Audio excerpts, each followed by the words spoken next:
Saya coba ceritakan kisah seorang sahabat yang mulia. Namanya Abdullah bin Hudzafa al-Aslami radhiyallahu anhu.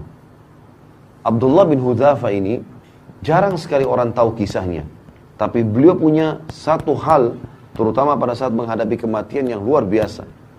Dia pernah diutus menuju ke negeri Romawi untuk menyerang. Ternyata ditawan oleh Raja Romawi. Dan orang-orang Romawi sudah dengar, ini muslimin ini kebanyakan orang-orang Arab Badui dari padang pasir, Jazirah Arab. Orang miskin, tidak banyak orang kaya di antara mereka. Nanti kalau dibanding orang-orang Romawi dulu, nggak ada kekayaan apa-apa mereka. Tadinya orang tidak ada yang lihat, dianggap orang bodoh, nggak bisa baca, nggak bisa nulis. Sekarang dengan masuk Islam, Islam membawa mereka menyebar ke seluruh dunia. Mereka jadi pemimpin. Dan yang luar biasa didengar oleh Kaisar, keyakinan orang Islam ini mengalahkan kokohnya gunung. Halal, haram, haram. Asal dia sudah belajar, dan dia memang sudah yakin dengan itu, nggak bisa digoyahkan. Maka Kaisar waktu tawan sahabat-sahabat ini, pimpinannya adalah Abdullah bin Hudzafa radhiyallahu anhu. Kata Kaisar, mana pimpinannya? Ini si Abdullah. Dipanggil sama Kaisar, di depan teman-temannya semua.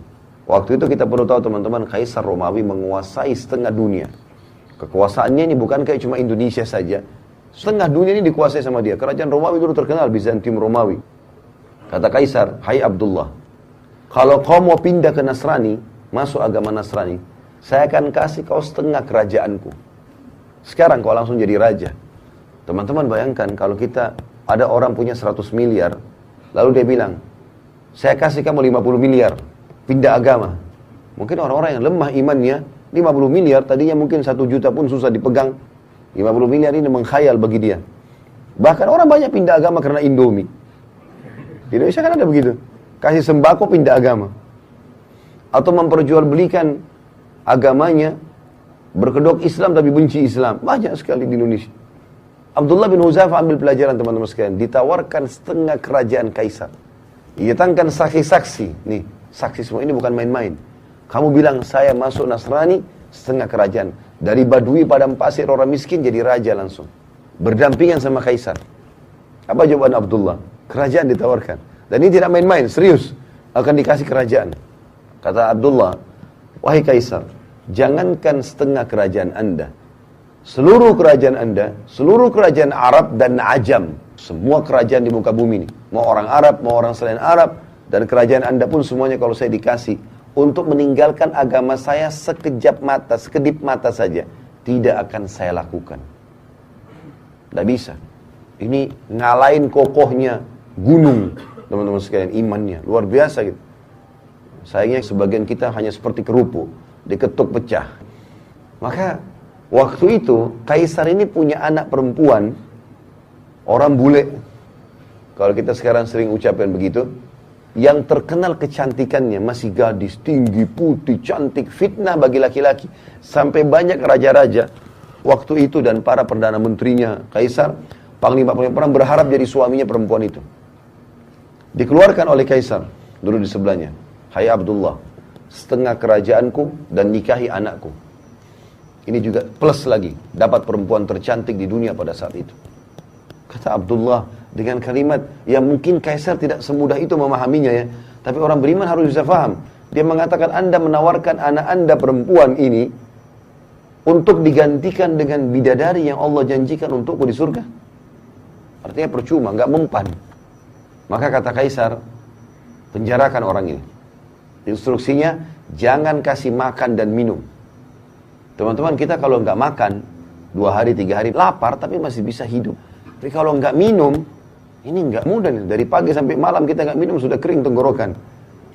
Jangan kasih makan dan kasih minum, di penjara. Dan Kaisar suruh penjaga-penjaga prajuritnya perhatikan. Kalau sudah lemes, sampaikan ke saya. 3 hari, 3 malam, nggak makan, nggak minum. Sampai dikatakan dalam kisah ini, Abdullah kepalanya mulai melemas.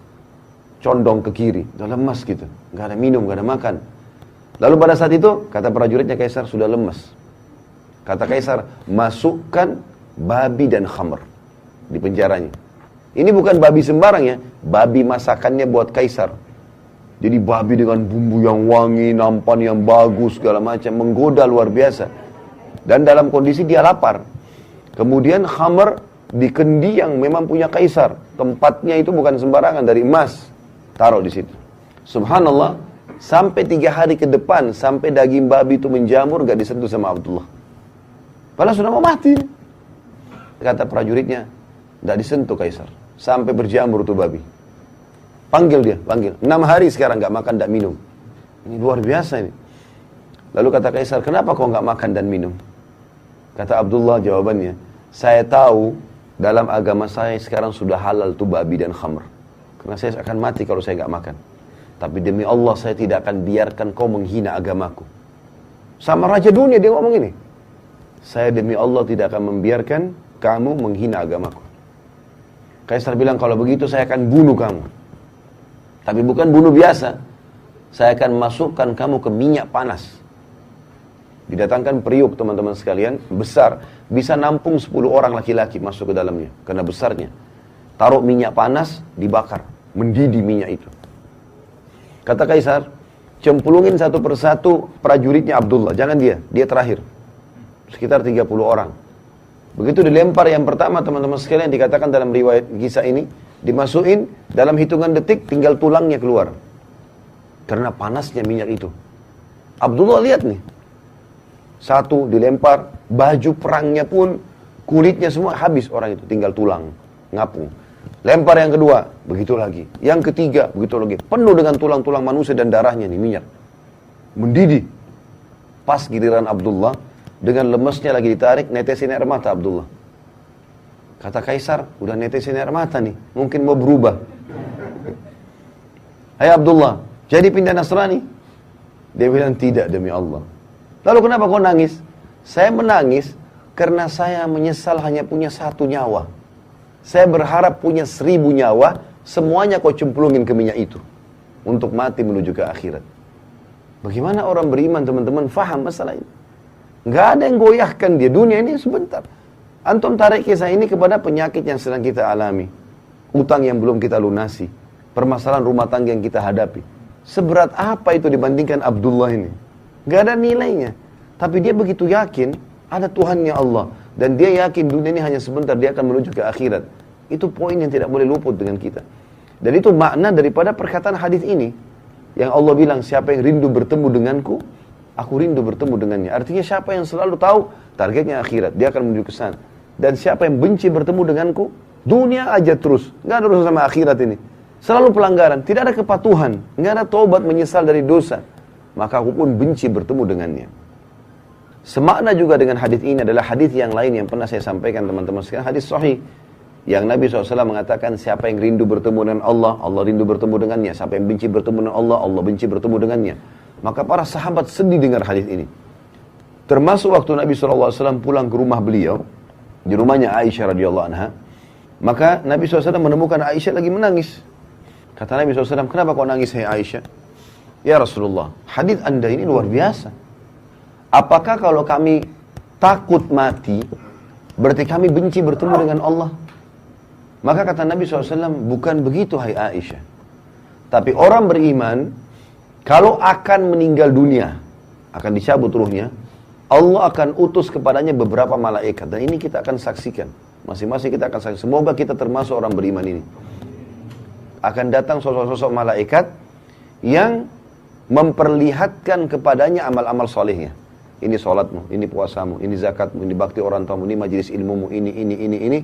Karena ini semua, kau akan masuk ke sini. Diperlihatkan surganya. Nampak nyata. Ini sebelum prosesi pencabutan ruhnya ini. Maka dia pun karena lihat semua itu, dia rindu bertemu dengan Allah. Mau segera mati. Maka Allah pun rindu bertemu dengannya. Kalau orang fasik, orang muslim banyak dosanya tidak sempat taubat. Dan orang kafir, maka akan datang sosok-sosok malaikat yang memperlihatkan amal-amal buruk mereka. Ini zinamu, ini ribamu, ini bohongmu, ini begini, ini begini, ini begini. Semua dosa-dosa. Karena semua ini, kau akan masuk ke sini. Diperlihatkan nerakanya. Maka dia pun ketakutan. Maka dia benci bertemu dengan Allah. Allah pun benci bertemu dengannya. Jadi teman-teman, poin-poin ini harus difahami. Karena memang kita ini sebenarnya Bani Adam, anak Adam ini ahli surga. Karena Allah ciptakan Adam alaihissalam ayah kita di surga. Allah menurunkan Adam alaihissalam untuk menjadi pemimpin di muka bumi, menjalankan hukum-hukum Allah. Nanti kembali ke sana. Jangan jadikan ini sebagai target utama. Keliru target utama. Boleh kita nikmati, tapi bukan target. Kita ada di sana. Kita ini anak-anak akhirat. Makanya Ali bin Abi Thalib berkata radhiyallahu anhu, dunia punya anak-anak. Ada orang-orang yang mau sampai di sini saja. Gak mau ikut pulang gitu lah. Dan akhirat punya anak-anak. Maka jadikan diri kalian adalah anak-anak akhirat.